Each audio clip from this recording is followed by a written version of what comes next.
All right, can y'all hear me? Yes, we can hear you loud and clear. Okay, y'all can hear me now. Yeah, we hear you. Yeah. All right, let me turn this. All right,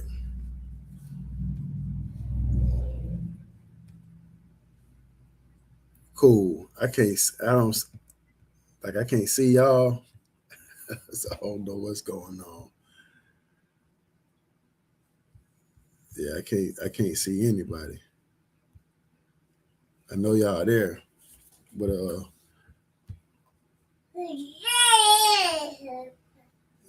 let's go ahead and get this show rolling, man. I appreciate y'all for being on time. Um, I've been having some technical difficulties trying to run this thing, so uh, please bear with me.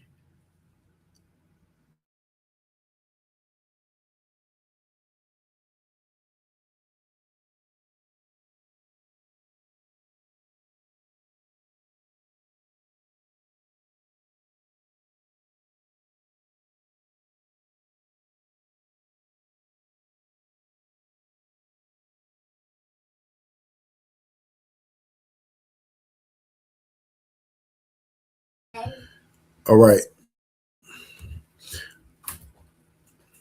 can y'all see? Can y'all see me though? Can y'all see me? Yes, we can see you. All right, all right, I can see. I all just right. can't hear Well, y'all. let's go ahead. You can't you can't hear us. I can hear you though.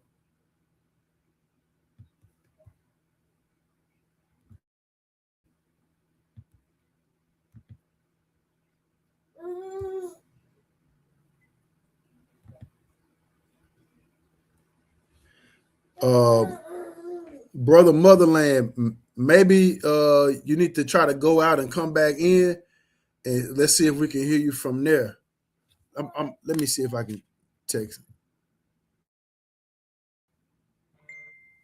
Well, I don't know if you heard me or not.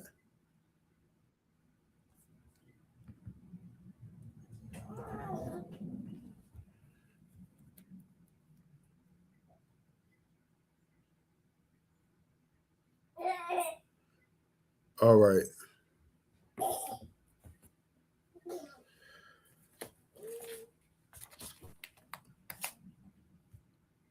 I'm trying to make sure that Brother Motherland can hear me.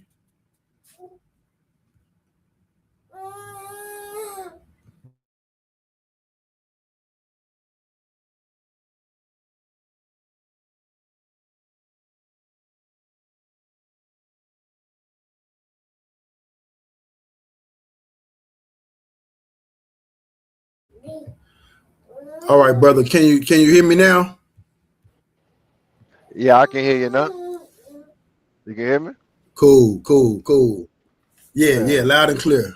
Yeah, you're right. Yeah, you're right. Loud and clear. All right. So peace, everybody. I am Brother Obafemi, Kinsey Delele, Team RBG. We are in the midst of developing some understanding in our community as it relates to food shortages and emergency preparedness. And so we just wanted to have a conversation today that centers around um, what does emergency preparedness look like, and what does that look like for us as it relates to potential food shortages that we may face. It's a lot going on today, and it's been going on. Like for some of our communities, we already deal with I would say food apartheid, food shortages, food deserts, food swamps, and those type of things. But as well as things are continue to go in the direction that they're going, we may be seeing different aspects of civil unrest, or natural disasters happen. So I'm here in Arkansas, in Southeast Arkansas. So we prone to flooding. We prone to tornadoes and stuff like that. So there's different emergencies that I would say that when we talk about emergency preparedness, that we may want to keep in mind. So I'm gonna let everybody get a chance to introduce themselves, and I guess we'll start with um, our our guest, um, brother Motherland. Black Power. You can hear me, brother? Yes, indeed. All right. Well, yeah, my name is Brother Motherland. I'm from New Orleans. I'm the chairman as well as the commander of the Louisiana chapter of the Huey P. Newton Gun Club. We stand on the shoulders of the original Black Panther Party, and we real revolutionaries doing real work. Black Power. Black Power, Black Power. Glad to have you here, brother. Black Power. And we got our regional commander. I Black can't. Power, Black My Power, sister. Real Mall, Black Go Power. ahead. Sister Ameenah Olugbala, Regional Commander, Huey P. Newton Gun Club, Louisiana, Mississippi, and Alabama. Black Power. Black Power, Black Power. Glad to have you, sister. And I got my brothers here with Team RBG. Either Mike or Freddie can go.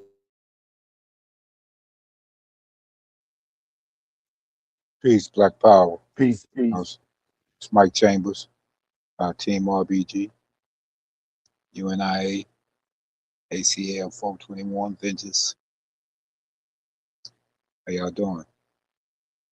BB Fahodier. BB48. Black Power, Black Power. This is Freddie Savage, Team RBG, uh, ARBG, GSC. Just filling in and tuning in, trying to make some things happen. Black Power.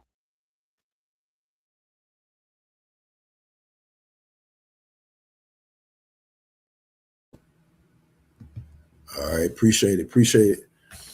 Yo, so we're gonna get right into it, y'all. So I just start off. I'm gonna just start off with this question, and this question is kind of for everybody to chime in. But when we think about emergency preparedness, in the sense of common sense security, like what would you say? Some things to take in mind when we think about security as it relates to emergency preparedness.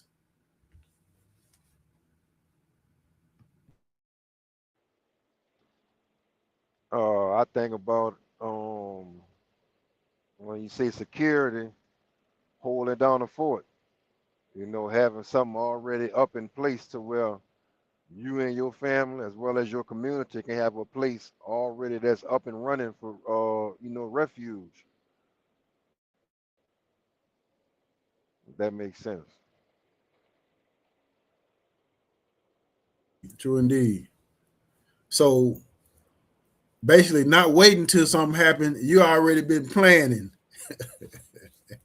For sure. I mean, a doctor don't become a doctor when he go to school and graduate. He's preparing himself to, kindergarten, first grade, 67, and everything else. But he don't become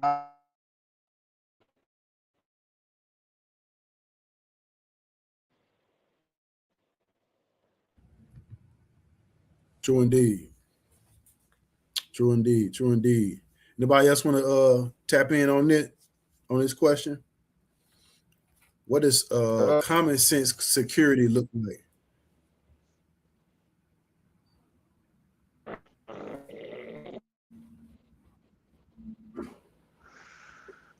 Yeah, mm, I would agree, you know, mm. with the brother, because as he stated, Oh no. um, there's steps to become a doctor. Like he Mm. said, you just don't choose to become one when somebody needs surgery done. You know, is is something that you have chose to do. You know, prior before. You know what I'm saying? Becoming it. So in a situation like this, which many people have been planning and have been talking about, stockpile your food. You know what I mean? Get ready for the shortage. Some took heed, some didn't. Hear me? Can y'all hear me? Yes, Black Power. yeah, we hear you now, sis. All right. Yeah, I'll just echo that. I mean, stand ready so you won't have to get ready. A lot of our people, um, think stuff sweet. They think stuff sweet. When you have people like myself, or brother Motherland who prep and who's getting ready or whatever. Some of our family members call us crazy. Until shit hit the fan and then everybody, up in an uproar. So it's about staying ready so you won't have to get ready. I mean, because the time is really now. Real talk.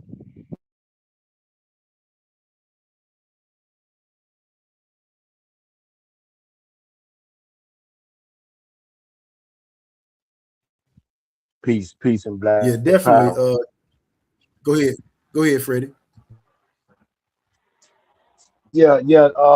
I just heard the sister. I just been hearing. I just got it. It's kind of been going in and out, but yeah. I just say like being prepared.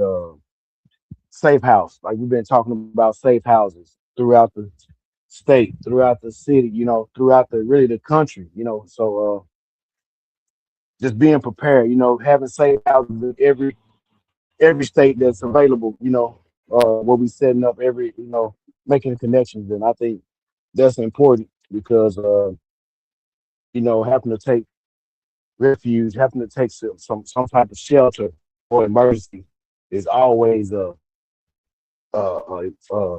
I guess on the first, like on the number one from the first three. I guess the top three you'll be food, shelter. What I mean, clothing is available through the nature. You know what I'm saying? So I mean, just shelter itself and having a plan that's already ready and available, ready to be worked, not just working on it, but some ready and available for basic people. Some people that's around us, they have no clue like what's going on, pretty much what's brewing, what's already here, not to come, so just to have some refuge and be able to kind of guide some of the people that's lost, what I'm saying? Like nobody left behind if necessary. But everybody ain't gonna be down with what we got going. Everybody ain't looking for anything to happen or something that's happening. Some people just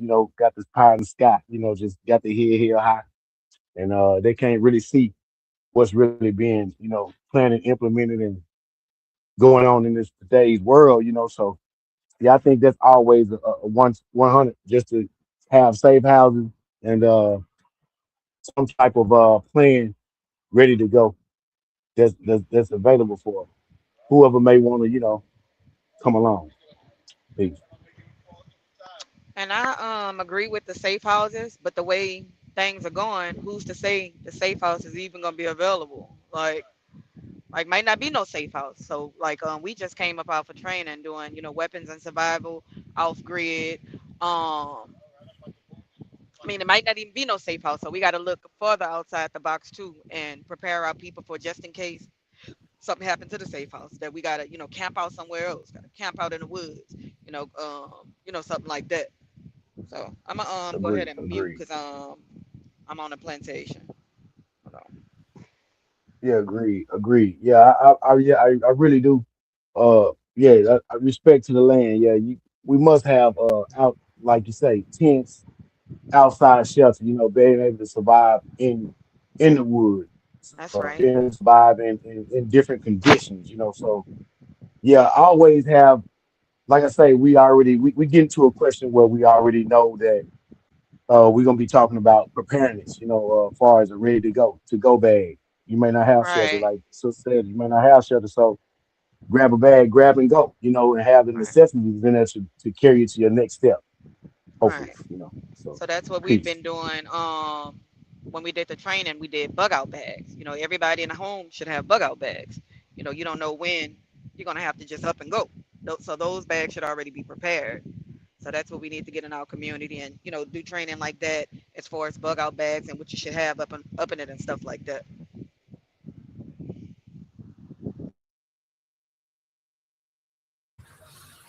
Yeah, peace, peace, peace. My brother Obawajumi is joined in. You introduce yourself, brother. Peace and power, everyone. I am Brother Obawajumi Olayinka, a member of Team RBG. Very happy to have you all here this evening. Sorry about my tardiness. Unfortunately, on public transportation, so those things happen. But nonetheless, I am here and really looking forward to this dialogue. Appreciate you all for coming on.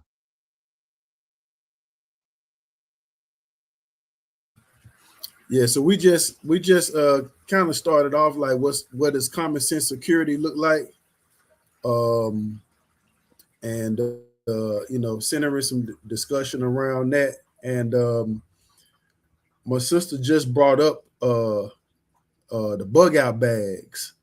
So and that's one of the questions that we wanted to kind of touch on was, what would be some mandatory things that you would want to have in a to go bag or the bug out bag.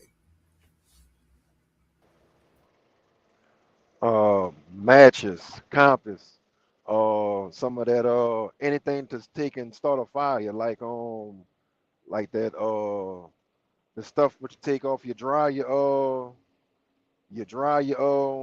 vent. You know what I'm saying? Yeah, lint tray. First, there you go. The lint from out the dryer. There you go. Appreciate you, brother. Um, any type of canned goods, a knife, um, can Compass, opener, compass. Yep. Things of that. Like important essential needs. information. Yeah, Your you're right. important information, your driver's Hmm. license, your birth certificate, passports, social security cards, put in plastic and sealed. Seal your Maybe a change of fold clothes. shovel. Yep, So yep.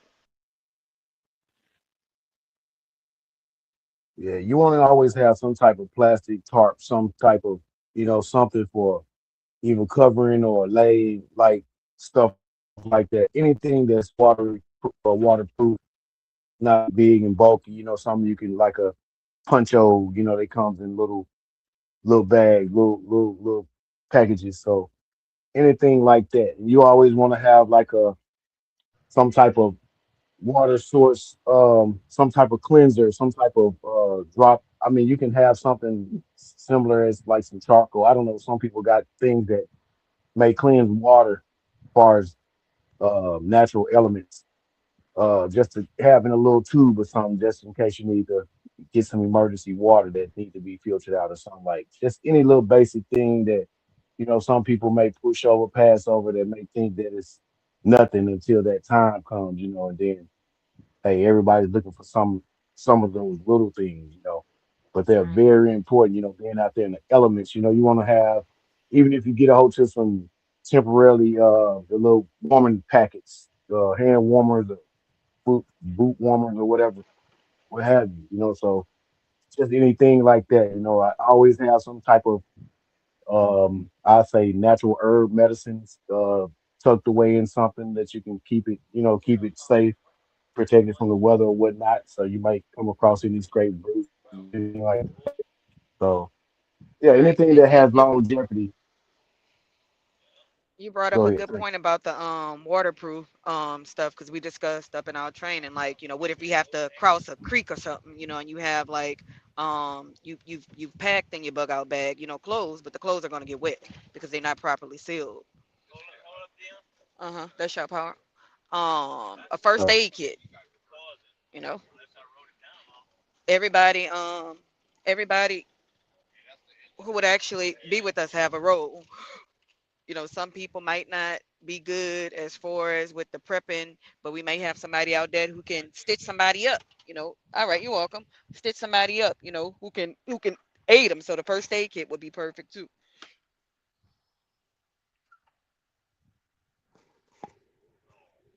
I say.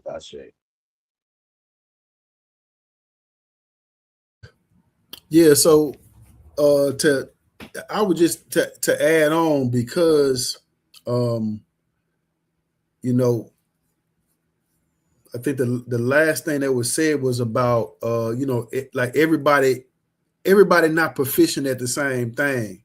So it's kind of like, you may want people or to surround yourself with people who may have different skill sets.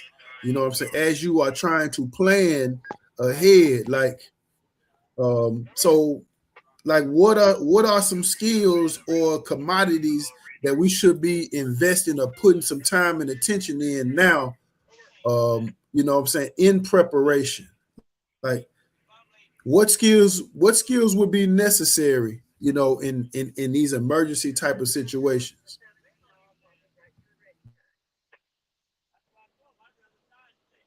Survival skills for sure. Knowing how to become one with nature, because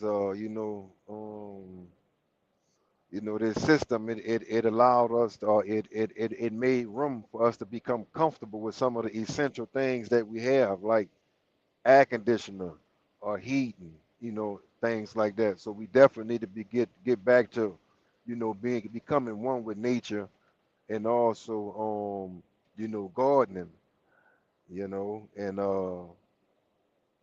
I lost my train of thought. I hate when that happens. But just basically just getting back into survival mode and living off the earth, and kind of breaking away from some of these European tactics that we all are accustomed to, like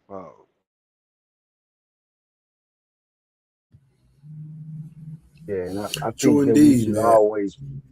always practice a self-sustaining some type of fasting, because you never know how long you have to be without food or some type of source of something to, nourish your body. So you might have to get yourself ready to be in a I just say a state of emergency, so your body won't be so stressed out. You never fasting, you never trying to take a break from the I guess the normalcy, the normal things that you do every day. So just a little fasting and a little, just to break time a little bit to help yourself wing yourself off of some of the things that you always used to having is always great, because once a surprise or emergency comes, you won't be affected as much, as trying to get yourself caught up in survival mode. So you're already kind of ready for it.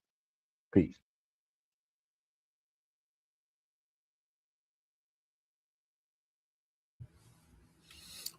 Yeah, I think it's definitely essential, you know us learning how to recalibrate ourselves back to nature. You know what I'm saying? Like you said, understanding the cycles, understanding what grows during certain times in nature.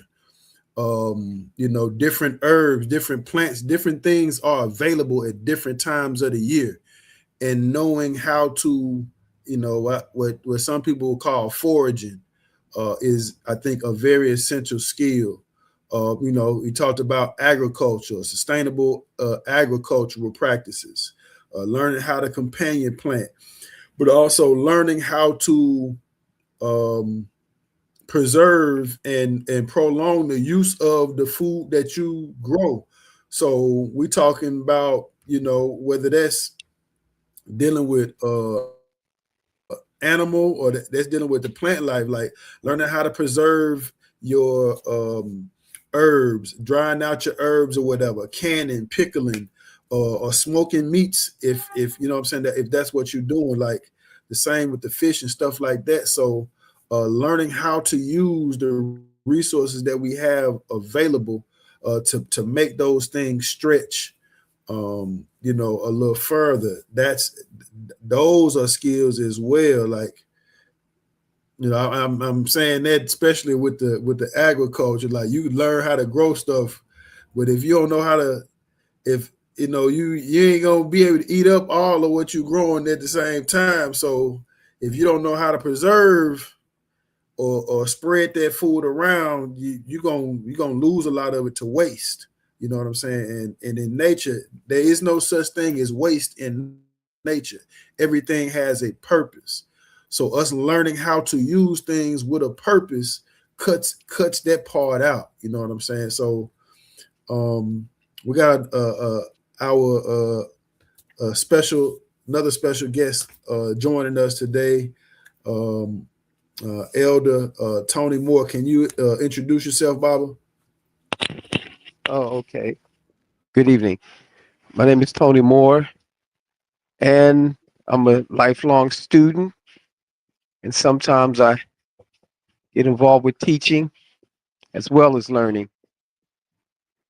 And right now, I'm in the middle of the business, and I'm in our herb shop and counseling and coaching center here.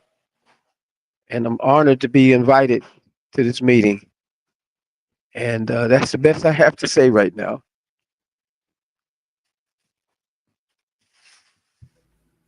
Thank you, Baba. You're welcome. All right.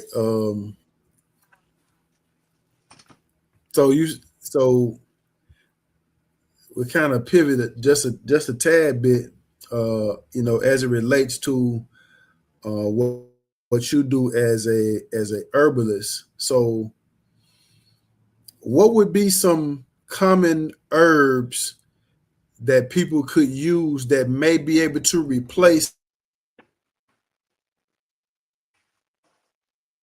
counter medicines for like infections or pain, stuff like that?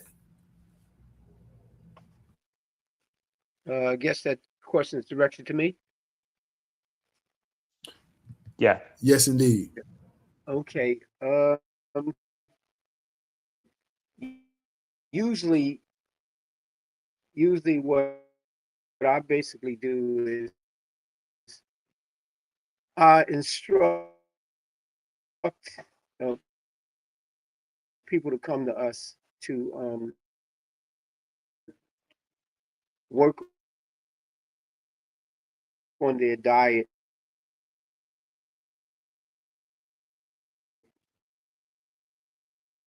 and the foods are medicine. And basically, I try to uh, steer people away from trying to replace pharmaceuticals with herbs and your repertoire of eating. Like common things like onions and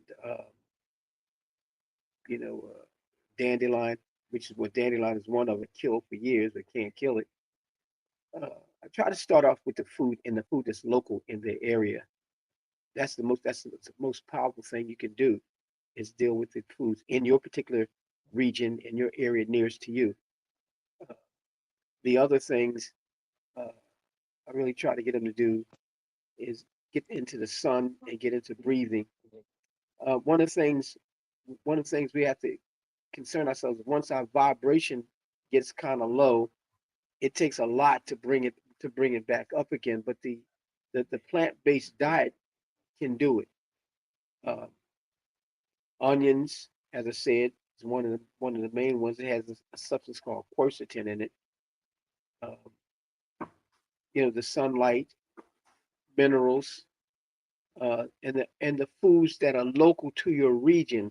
One of the things you really need to know and purport in this meeting is that foods that are local to this region or the region you're in, if you're in Southern California or Colorado, whatever, foods that are local to your region are designed for you. All right, so I get into I get into specifics when I have a specific situation in front of me. I try not to panacea, okay, and say, well, take take a particular thing. This is for everybody. Everything is not made for everyone, and that's we get more particular. I can get more particular. I try not to generalize.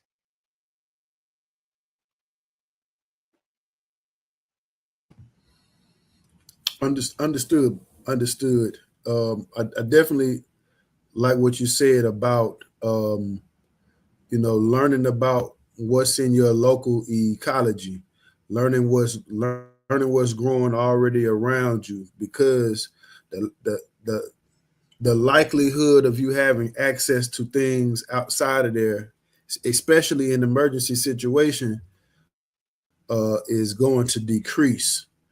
And if you need something,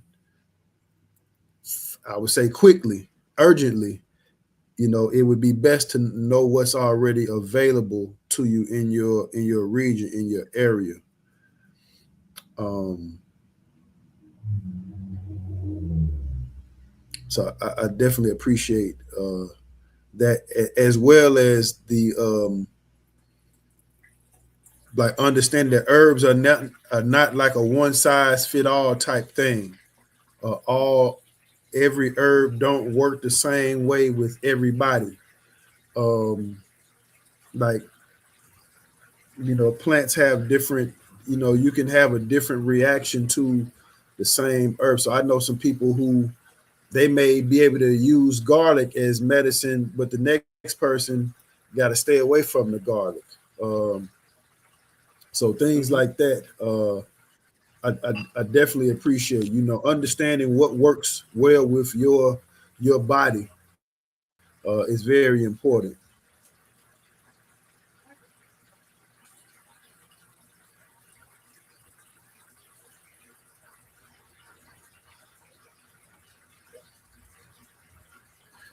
All right, so let me pose this question, and this question is more so to everybody. Um, when we start to think about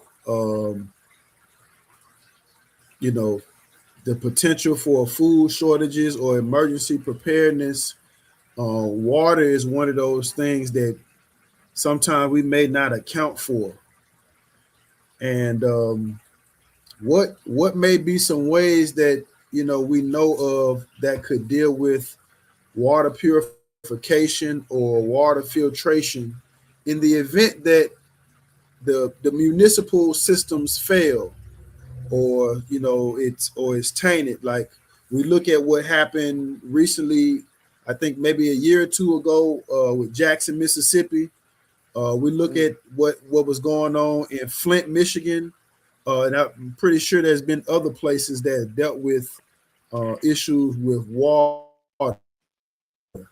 So, what are some things that we can do or begin to start to put in process as it relates to water purification or filtration? I think we need to start having like little sessions now, yesterday, last week, last year, just to show the community on, how certain things work and how certain things go. Because, like said before, our us as well as our community, we have become comfortable with living off, this system, right? Like the same system that we fight against, this the same system that we continue to go to and seek refuge from. So I think we need to start having some training sessions, or some classes, like Baba was just saying a little while ago, and I really like how he broke that down when he said that he not going to give a blanket or generic thing like, well, you need to take this because that might not work for my body. It might work for, this particular individual, but it might not work for that particular individual. And is key things like that that needs to be essential to our community. Because to be honest, man, our community is really damaged and is damaged in all kind of ways. And just like this conversation that we having right now, forgive me from going off topic, but I'm gonna circle back and bring it back to what the Mhm. question was. Is a certain level of understanding that some of us have that the majority of us don't have, if that makes sense. So what we talking about right now, we have to put ourselves as well as our community in positions to where they're able to see, certain things that we are understanding. Because I mean, even with the preparedness in the water, filtration, some people in our community that wouldn't even know where to even go at. Like if something was to happen tomorrow, they don't know where they're supposed to go at. Or look, this is what we gonna do. We gonna take a meet up here. Even when it comes to us as revolutionary organizations, we not even, having conversations off the grid with one another so that we can take and come and be together Right. and be really the Right. vanguard for the people. So, um, it's levels to all this, brother. You know what I'm saying? And it's like say the ones that know, we have to be the first partakers and we have to be the vanguard, not just for our families, but for our communities too. Because one thing what my regional commander always say, you know, if the people in your community don't know you, that's a problem. It's cool for us to be having meetings, such as this, and then we all conscious, we all in tune. But what about the person down the street? That's struggling worse than we are. They're not going to even be able to fathom the thoughts about being in survival mode. Well, they already in survival mode. They just don't know it yet. Mhm. You dig? So it's it's we gotta and Bible, you really blessed my soul the way how you came in and you said, I'm a teacher and I'm also willing to learn. Like that is, man, that is you, man. That's just major because a lot of our elders they stuck in a certain area or aspect to where it's my way or no way at all. And Mhm. who's to say your way is the right way? Mm-hmm. You dig? And it's like that's a major disconnect that we have between some of the elders and the youth. Everybody wants to be Big Willie. Everybody wants to be the HNIC, and nobody or very few of us are only practicing Ubuntu, which is I am because we are. Mm-hmm. And that's the Mm. steps we got to get back to, Mm. so that way we can be able to progress forward. Like That's how true. I'm sorry for going all the way around like that. No, No, it you're was fine. important. You're fine. Is it possible I could add to what he was saying? Sure, Bob. Okay. Go Yes, right ahead, indeed. Tony. I think if I can augment him a little, I think what we have to do is we have to um, articulate the vision, but we have to set an example. We got to show them something to articulate, just and to imitate. Um, you know, get a pot, put some dirty water in it, get some cotton, get some whatever, and actually make a public example, make an example, show them what to do, an articulation of what we say here in the community over this side. We call it a word salad. We can't give people in the community just word salads. We have to come with sauce and a meal and show them how to do it. Now, everyone is not going to eat. Everyone's not going to follow because most of us are stuck on conveniences. But we have to create a viral situation. We have to create our own. I hate to say it, some kind of situation where they see, well, wow, this how you saw how they did. You saw the brothers over so and so did so and so. The sisters did this, that, and the other. I'm gonna try that. I'm gonna do that. But we got to move the articulation into examples. It's got to be visual. The same way the children learn to talk and imitate us, the community is in the same situation. Because see what's important, our downfall and inability to be able and ready or first responders for ourselves, it benefits other people. It really benefits other people. All right. Us being down makes other people wealthy. All right. Regardless of how much income you make, the community as a whole is not in control of its own life and life force. So we have to set an example. Like, I'm not in this business basically so I can get wealthy and retire. All right. I'm in this business because I have children and grandchildren, and I need to show them through my actions what they need to do.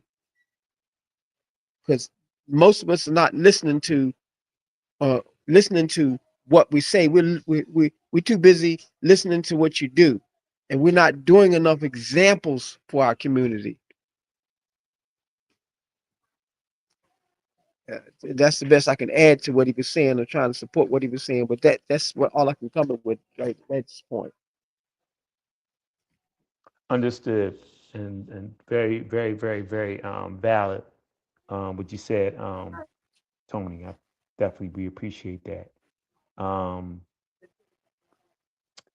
yeah, I wanted to ask a question, and I wanted to direct this to Tony, uh, uh, our elder. My question is, in an emergency situation, um, cell phones are irrelevant. They won't necessarily be something that you would carry with you. Um, so, one thing I learned, and this is actually for Tony and all the other guests, and they can help me with this, was that they have out what is called herbal cards that basically tell you what kind of herbs you can find in the wild, in nature, that can help with people in terms of herbs that you can eat, herbs that are medicinal, and things of that nature. Um, how important do you feel having herbal cards with you in place of a cell phone and looking up different herbs you can find in a survival type of situation? How important do you think that is to carry in your to-go bag? What One of the things I think is important is seeds. And what I've been encouraging people in the classes to do um, is to take your phone, okay, and download identification of programs. You take a picture of the plant, and then what you do, you look up the plant. It gives you a botanical name, ranges. A lot of give you a lot of information about that. I'm recommending that and getting seeds because um, along with learning what grows in your region. Okay, I'll get with you. Um, the seeds, the programs, all right, and you can catch. You get the program. You can take a picture of something like dandelion. You'll know when it's coming up. You know when the flowers coming, what part of the season. You can get lamb quarters with all the protein and stuff. You can find out what particular plants come up. Um, and you can grow roots. You can sprout seeds. Or not, when you sprout the seeds, you're going to raise the amount of protein available to yourself. All right. All right. Oh man, let me move. Um, that's important. There's a lot of plants in your area, and there are a lot of plants you can consume also. But the problem with identifying the plants in your area is your tongue may not be used to sour, bitter, but it's used to sweet and salty and different things like that. So in preparation, what you might want to do is you might want to go to your market first and identify plants that are in your market. All right. If you have a market, a lot of us have food deserts that we're in. Um, uh, Herb walks, identifying trees, identifying the plants and stuff around you. And you don't have to concern yourself with trying to know everything, because some people are going to be ahead of you and they're going to be behind you. I've had little children, older people, and younger people teach me things about the plants. Um, we have to know about the plants and where they locate and how they grow and when they're available and what part of the season. Because one thing you got to understand is that most of our vegetation and food is coming from distances. All right, and they're not allowed to ripen. All right, and so the nutrient factor that we need and the things we need from those plants are not there. Unlike the our elders back in, let's say, in the 1800s or something, their food came a short distance, within a mile or two of them, and all this stuff was basically fresh to a greater degree, and they didn't have all the amenities and the stifling cultural things that we have right now. That's why some of them live from 100 years to 150 years, and we're barely making it to 75. Mm-hmm. All right, so one of the things that's going to make us not be prepared is the culture. The culture does not support life. The culture supports the lifestyle and the goals of the people who are manipulating us. That's who it supports. All right. No matter how well you live, no matter how many cars, whatever you have, your microbiome, your cells and everything are not vibrating the way they should vibrate. They don't vibrate like they vibrated back in 1859. They don't vibrate like they vibrate back in 1959. We're eating dead food. DAD. We eat dead food. That most of the stuff we're eating because our tongues have been adulterated. It's going to be horrible if something goes wrong right about now. The suffering that we'll psychologically take ourselves through, thinking that we're actually suffering when we're actually healing. I get that every day. Every day, customers come in for counseling, the classes, whatever, and to get off of the ultra processed food, it's a struggle for them. It's an addiction. All right, and we do the best we can. We can lead them to water, but we can't make them drink. But we got to set an example, or likely a process at, at which they can slowly transition to where they need to be. Also with our support. All right, we got to be a little understanding that our community didn't get in the situation it is now basically on our own effort. We got help to keep us down. We've got psychological weights on us, because you notice if you notice that I think that when McDonald's and everything came in, redlining, banks shut out and everything, farmers shut out and everything to keep us available for fast foods. And now the generation now, the youngest one, are fast food. They're fast food prayers. All right. So uh, we have to think of, we have to develop. Um, I don't know. You ever heard of this guy by the name of Edward Bernays, St. Frank Lloyd Wright's nephew, who helped champion the country into manipulating people to smoke cigarettes, eat junk food, eat 3 times a day. The stuff that we're going through, we were manipulated into doing. We were manipulated into not taking care of ourselves. All right. You got to understand that.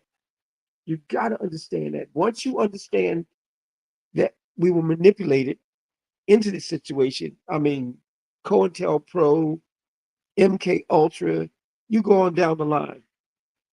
You know, the most important thing they want is for our children to fall in line like we had fallen in line to some degree. All right. So even though we get together and show those examples, it's how we go about doing it. It's how we're going about doing it. And the most important thing is that we got to realize that we're in a relay race. So we got to put the next generation in a better position than we are. I don't mean to dominate the floor, but that's my position. And your request or question is going in the right direction. Anybody else on the panel want to speak to that question? Once again, what is the importance?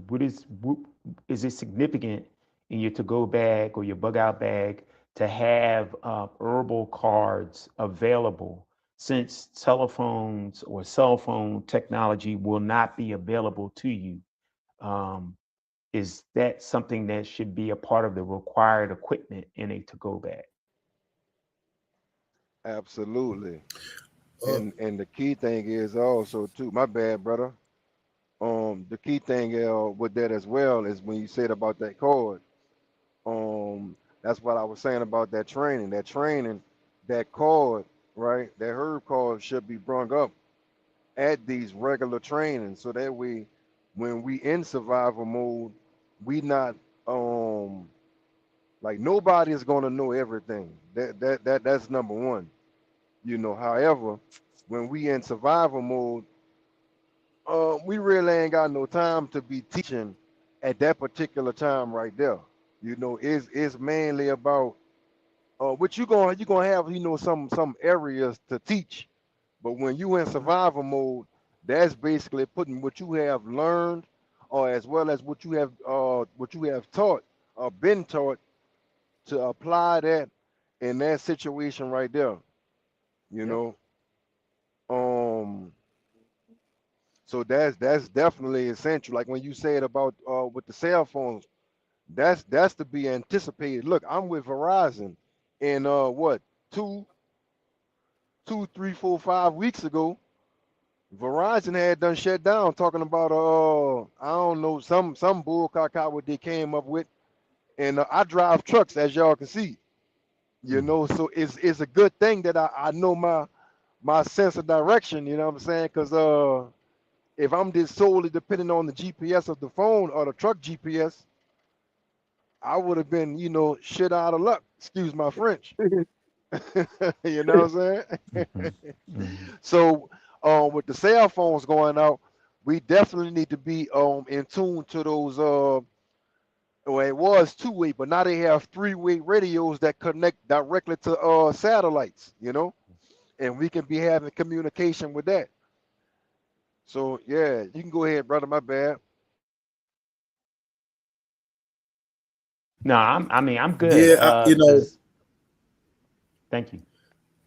yeah, yeah. I was just gonna say, as far as like the herb cards, like, I mean, again, learning learning what's growing in your area would be, I would say, primary thing, because just having general cards, like, you need to know what's in your area, and then you could make your cards from that and study those herbs and learn the different ways that you can utilize them, because typically herbs, they gonna have multiple uses. Learn how the indigenous people may have used them. You know what I'm saying, would be a good thing to do. um and learn what our ancestors used them for during the enslavement period. Like, learning those herbs that's more of readily available in your area would be the best cards, if you want to have some cards, or it could be index cards or whatever. Or you can make your own flash. You take a picture of them now, make your own flashcards and laminate them or whatever, and put them in your bag, make it a little flip book or whatever. You know what I'm saying? um but yeah, Baba Baba was talking about, like, our taste buds being, I would say, perverted, with all the artificial flavors and stuff like this. So when you learn about some of the plants that grow in your area, and they've been properly identified, and is, I would say, learn how to incorporate some of the food that already grow that's natural. Like, for instance, he talked about dandelion earlier. Like, dandelion is a plant that the whole plant can be used, from the roots to the leaves to the flowers, all of it. The flowers are edible, the leaves are edible, the roots can be used for different things, for medicine as well. So, um, you make you a salad, and you may have some store-bought lettuce or whatever.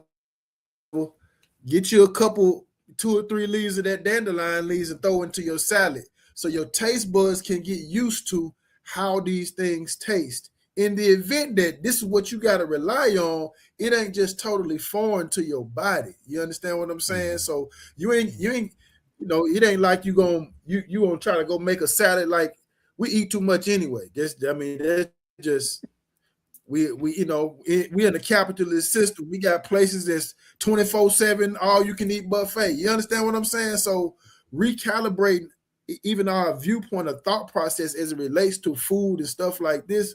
Like, you wouldn't be trying to go and forage for the same amount of salad that you would go get at a restaurant or something like that. So, you just taking a couple leaves here and there and incorporating these type of things into your eating habits, so your palate can get used to these type of things being in your system. That's something that I would suggest doing. But like I said, those things that grow local, um, and typically they're gonna be seasonal. So, like, red clover is a herb that's starts showing up here. They used to show up here around February, but now mid March, they'll start showing up, and they available for about a good month, and then they start browning as it gets warm. But that's the time where you need to be foraging, harvesting, and knowing, having a plan of what you're going to do with them. So, either going to use some right now, preserve some for later on, but just learning how to identify those plants would be beneficial. Like you said, you ain't got to know every one of them. Just learn a good, use the hand method. Learn a good 5, and that would be good. You know what I'm saying? The average person don't know 5 basic herbs that grow in their community. You understand what I'm saying? So, 5 would be wonderful. You way ahead of the game if you learn just 5 basic herbs.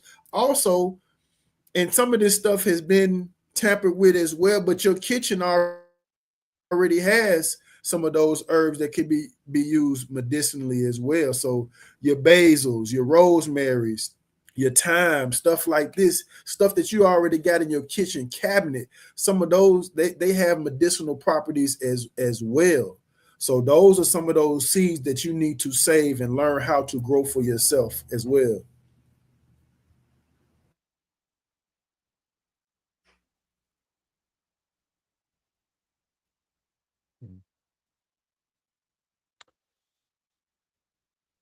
Does anybody want to elaborate or add on to what Baba Wafemi was speaking on?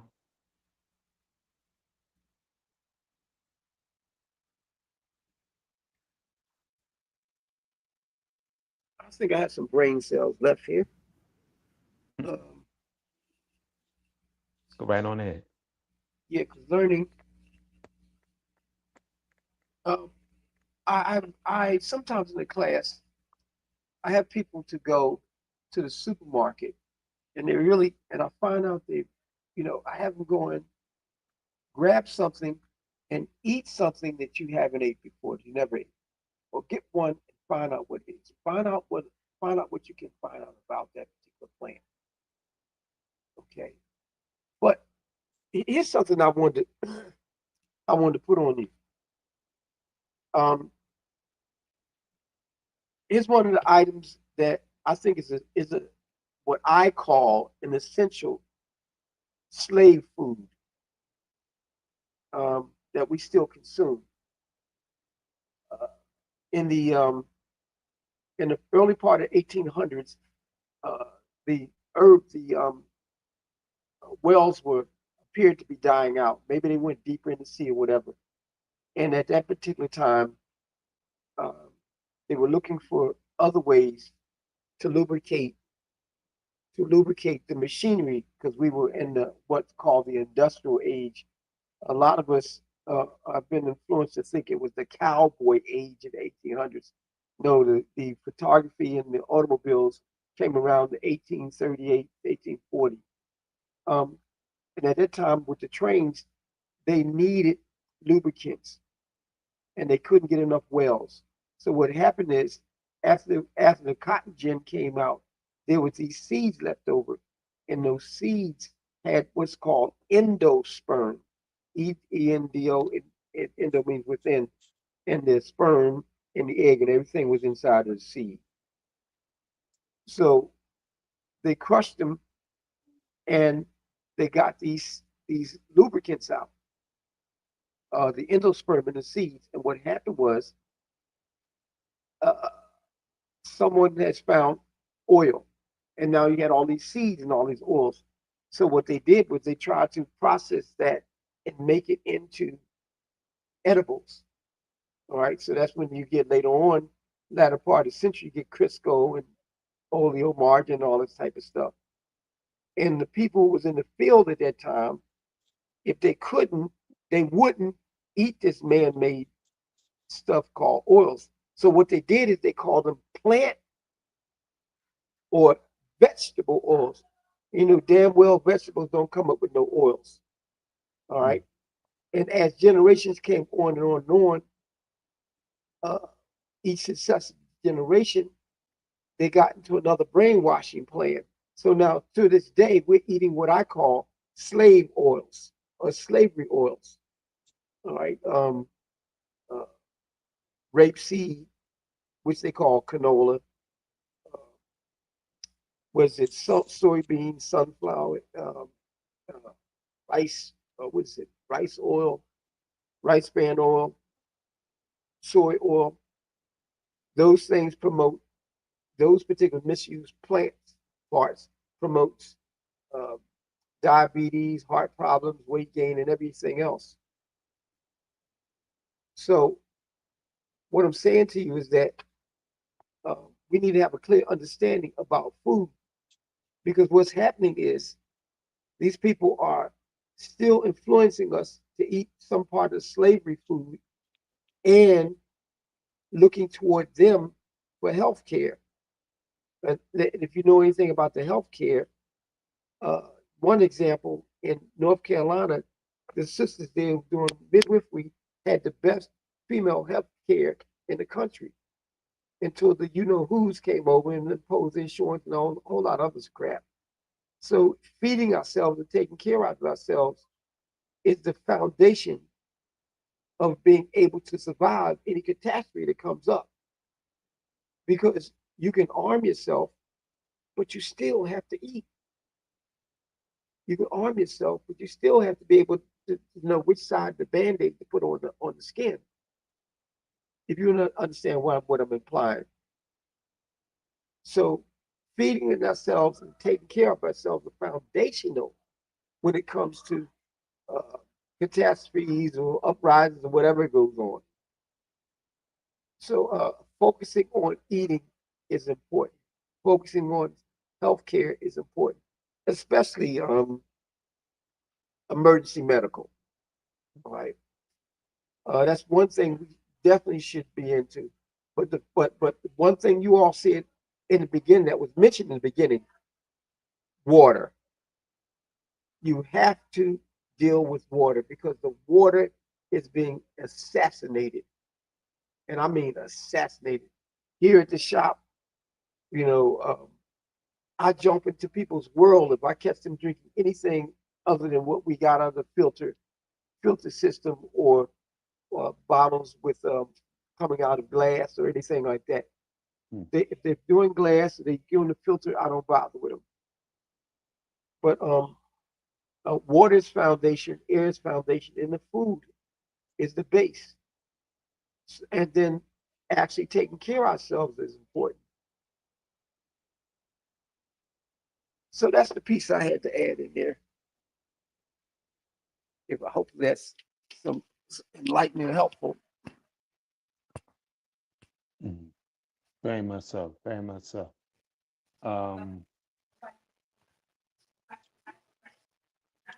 Does anybody else have a question for our guest?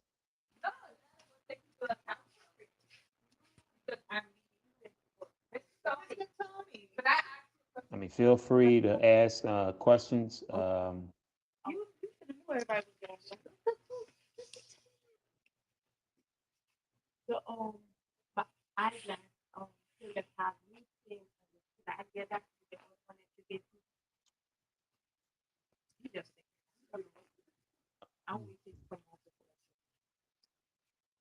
on a second. Well, what I want to add is not so much of a question. Man, this has been really powerful, man, and I just hope I dropped my number in the chat. I just hope that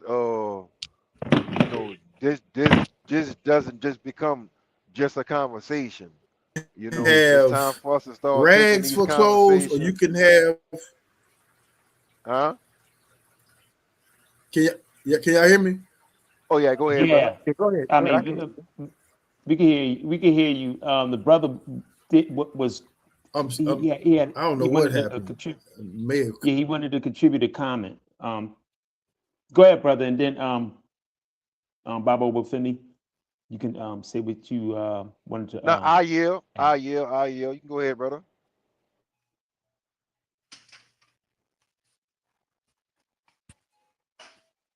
with food being the basis, because no matter whether you living into a mansion or you don't have a home, whether you got the finest clothes or you got clothes for rag, at the end of the day and every day, folks is trying to eat.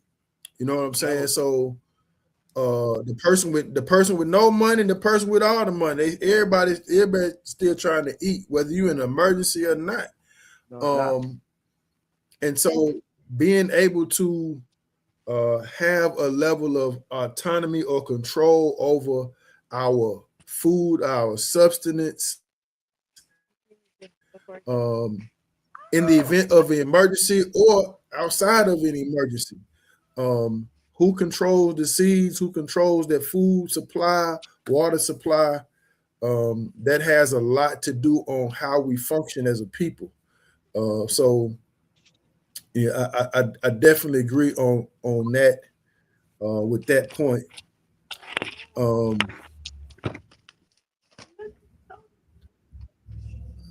see my brother trying to join in.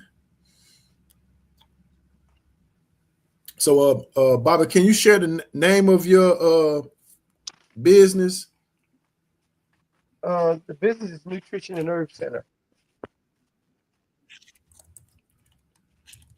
Where you located and your store hours, as We're well we're as your located at 326 West Shelton Avenue, Philadelphia, PA, 19141, and the hours are 10 to 6 p.m.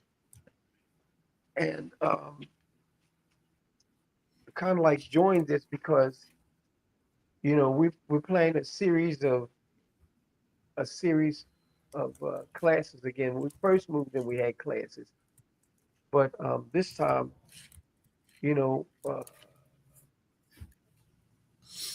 we see the world different than most of the community because when we were at another location 5 years ago, we found out that the COVID was a countermeasure. It was done on purpose. Mhm. Uh, it was a part of what they do when they try to, what's the name of that word when they try to kill people? Genocide or Genocide. euthanasia, Mhm. whatever. Um, The pandemic. That's what I call yeah, it. it The was a pandemic. pandemic, and I lost maybe a dozen, half a dozen more of my customers, and they're gone because their belief in some fallacies, they didn't challenge the belief system, and when I showed them the black sheep on the vaccine, they didn't believe me, and and trust me, I took it personal. Um, I took it personal because I felt I didn't look like my palm. If you get my drift. Mm-hmm. If I looked at like my palm, they would have listened to me. Right. But when I gave them the information, and now here, bless God, years later, oh, you was right. No, I wasn't right. I cared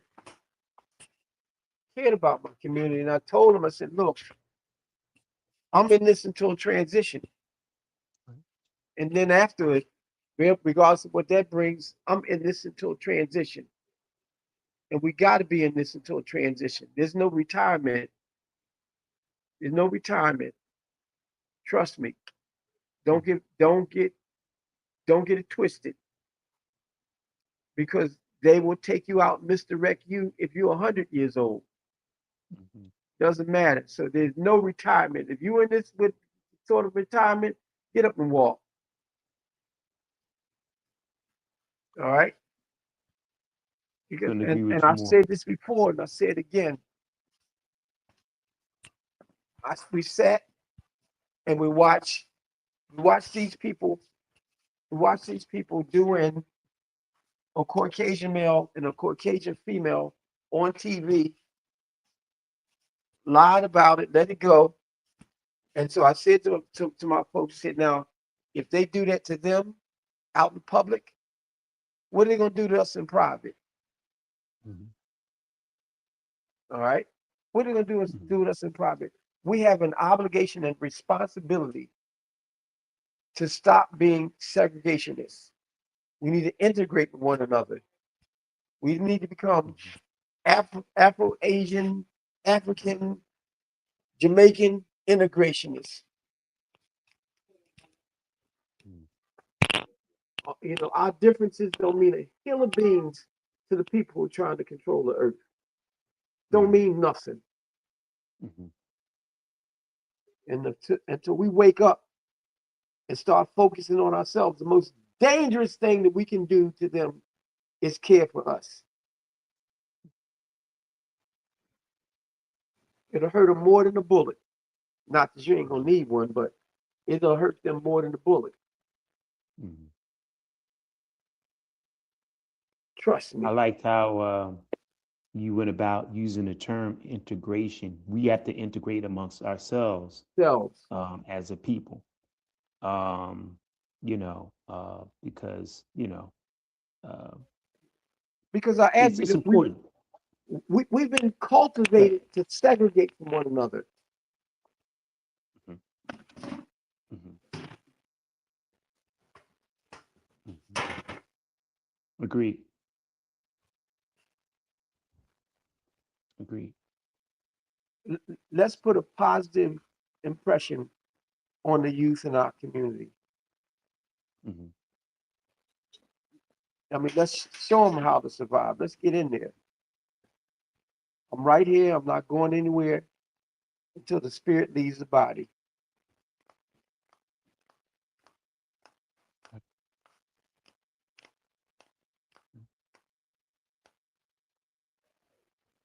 Baba Wafemi, did you have anything you wanted to add on or ask?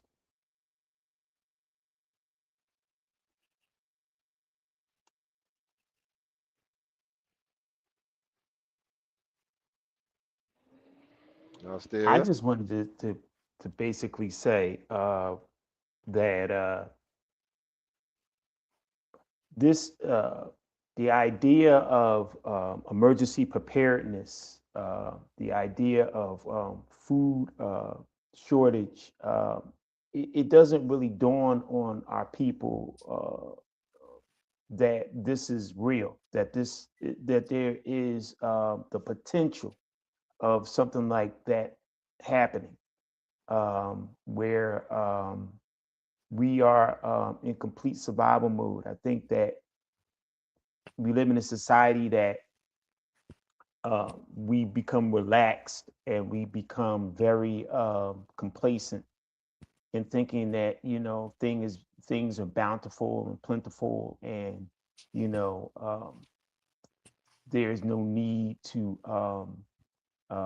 be in a precautionary type of mindset, being able to act and on the word go when something goes down. And it's easy to become very comfortable and complacent in this society and not being prepared for such a situation to happen. But realizing that it can happen at any moment, at any time, you know, um, the availability, the convenience of having, stores and supermarkets and things of that nature, or having access to stores that are specialty stores, like, for example, your business, Baba Tony, your business is a herbal, herbal store. You know what I mean? Something goes down, you may not be able to have access to, getting herbs. So what do people do? You know, how do you prepare for such a situation that takes place? Um, you have to deal with life on a preventative type of measure, just in case things like this do happen. If you're not prepared, get prepared, now. You know what I mean? Um, the best way to be ready is to stay ready.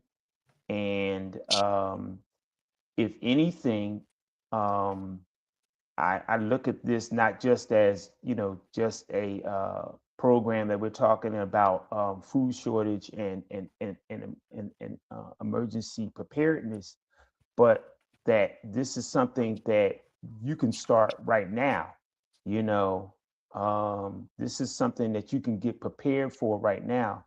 I know these are some of the things that we talk about in, amongst ourselves in our organization, in terms of trying to better prepare ourselves for this kind of situation in terms of emergency preparedness. And there's so much to be entailed in it. And yes, it will be costly in a sense that it requires a lot of financial commitment in terms of making sure that you have everything that you need in your to-go bag, being able to go out here and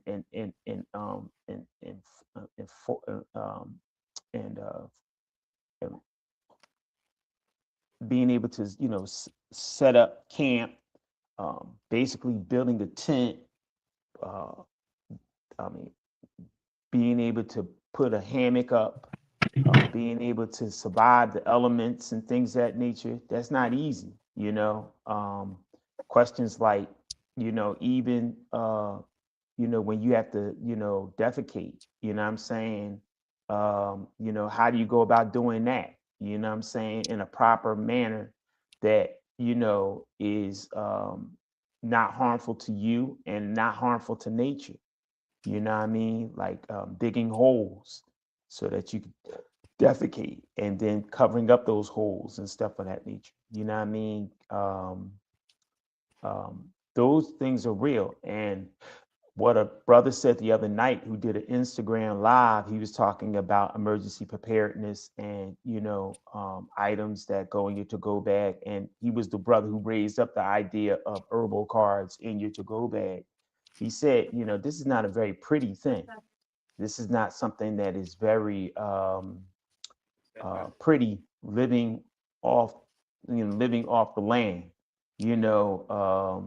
In case the situation goes down where you don't have access to,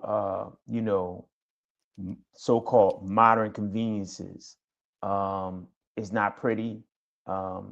You'll actually be doing things that you never imagined yourself doing. And he also talked about the mental and emotional, psychological strain that it puts on a person to be able to live out in the wild, to be able to endure the elements and stuff like that. It is a very, very, very, very difficult thing. And you have to be mentally and emotionally prepared to deal with what it is that you're going to deal with. So it's just, interesting that enough that we have to realize that we must get prepared for situations like this if we're not prepared already. You know, because we dealt with it in our organization, Team RBG. It's put me on notice, and I'm getting prepared little by little myself. I'm not going out here and buying, um, um, $10,000 worth of stuff at one time, but I'm just, building up those type of resources for myself so that if anything went down, I could be able to, survive um, a disaster type of situation and everything like that, and then you have to think about if you have children. I have a little one, what I mean? I got to think about him in that kind of in that kind of scenario, in that kind of situation. So you have to always be on point and know and understand that this society that we live in can fall at any moment, at any given time, and that you need to be prepared. An ounce of prevention is worth a pound of cure. So that's what I was always taught when I was younger, and I understand that now as an adult. You gotta be prepared for situations like this, and because it can happen at any moment. Can I make a comment? Yeah, I have to make a comment. Go My right on ahead, staff, Papa. my staff is waiting for me, and Hmm. it's the close of the day, Hmm. and I have the question to ask. Um, Follow up. I mean, I'll let you know, you guys have got me excited. So I got my axe and my pick ready. And what I got to dig. Right. So please, please let this be the beginning and not the Right. last one. No, no, we definitely plan to have more Okay. follow up dialogue. Okay. This is a part of our whole campaign. Um, Sponsored by Team RBG, entitled Black State of Emergency, because that's where we're at right now. Okay. Where everything that's going on in the country, everything that's going on in the world, the climate, the atmosphere, um, you know, we are being under attack. We're under attack, and we're being warred upon. And so we are in a black state of emergency, and we have to get prepared in every facet that we can be prepared. And one of them is in the area of agriculture and holistic health.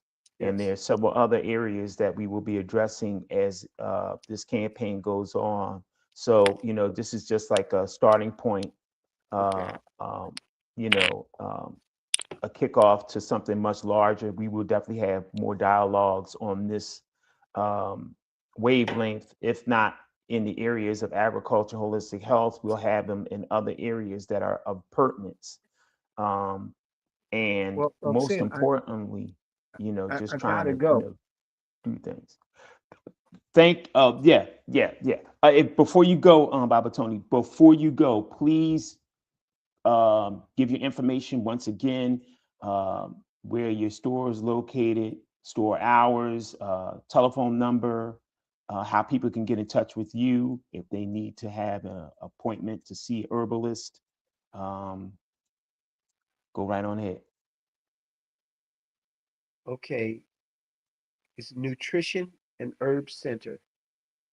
Nutrition and Herb Center. 326 West Shelton Avenue. 326 West Shelton Avenue. 215-549-6151.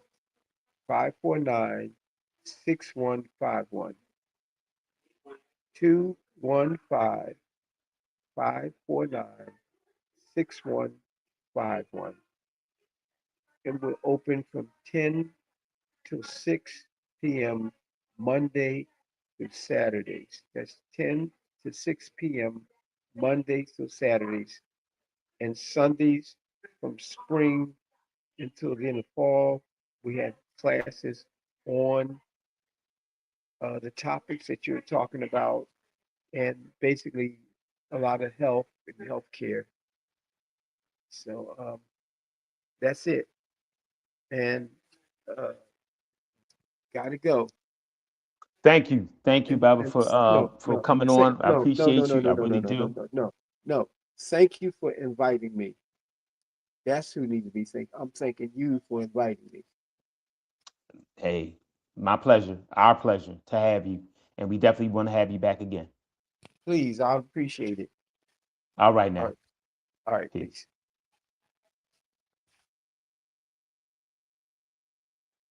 So there you have it from Dr. Tony Moore. We thank him as well as we thank the other guests that were able to come on this evening for this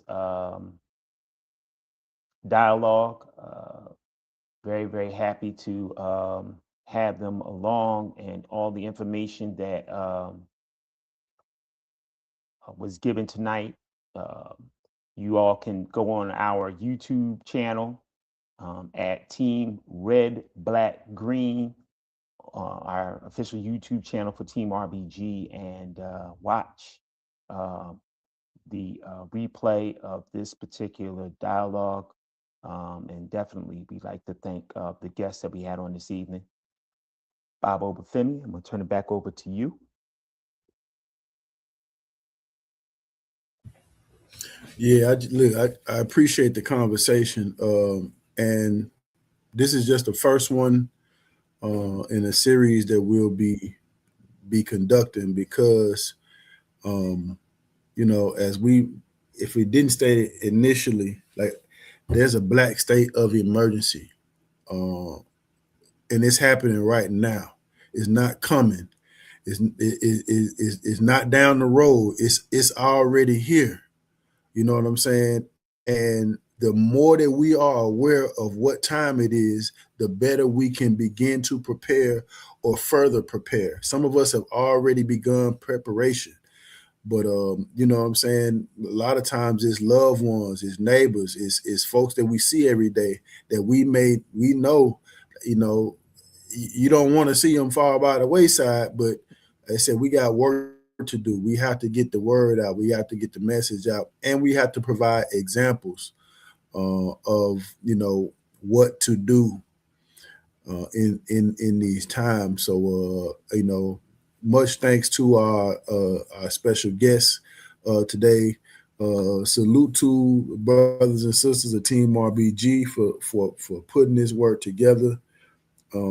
That's what the team is about, and we'll be back again in March with another episode dealing with this black state of emergency. So y'all stay tuned, and we will be be back in effect, y'all. So race first, a BB for ODA, in Ubuntu solidarity. If you like to get in touch with us, Team RBG, you can always go to hit us up on Google, Team Red Black Green at gmail.com. You can hit us up. Our website is under construction, but it's almost done. And our official website is www.teamrbg.com. So hit us up. You can also find us on Facebook. You can find us on Instagram. You can find us on what else? What else, Bob? We on Facebook, Instagram. We got a TikTok. We on YouTube, of course. Of course, you can connect with us through our email. That's teamredblackgreen@gmail.com. Or y'all can connect with us in the street. So, team, we got members all around. So if you don't see none where yet, contact us, and we gonna get busy. We Nationally and growing. We internationally, growing. We building. like I said, nationally and internationally, we're growing. Just one step at a time, one member at a time. We're growing, but we're about the work that needs to be done to bring forth the change that we want to see. You have to be the change that you want to see in the world. You can't allow for anybody to change things for you. You have to become active and you have to become involved, and that's what Team RPG is about. And thank you all once again for joining us for this dialogue tonight, for this community roundtable. We appreciate you all. Any closing thoughts, Brother Mike? Um, great discussion. It will be a time, once again, where it's very important to know which herbs are outside your door that you can utilize in case of an emergency or just in general purposes. Once again, with all that's going on, with the way they are genetically modifying the foods or 3D printing the foods, meats and vegetables alike, it's definitely, as the brother was saying, a genocidal agenda. So we need to once again begin to use our food as the medicine. And I'm looking forward to the many panel discussions held by Team RBG moving forward. All right. Thank you, my brother. Appreciate you, Mike. Appreciate Likewise. everybody. And I guess with that, we can say a BB for Hodie, which means African liberation, a BB Tumi, which is Black power, and race first. So with that, peace. Be well, be safe out there, and we will be back soon with another community forum discussion. Peace. All right, peace. Peace.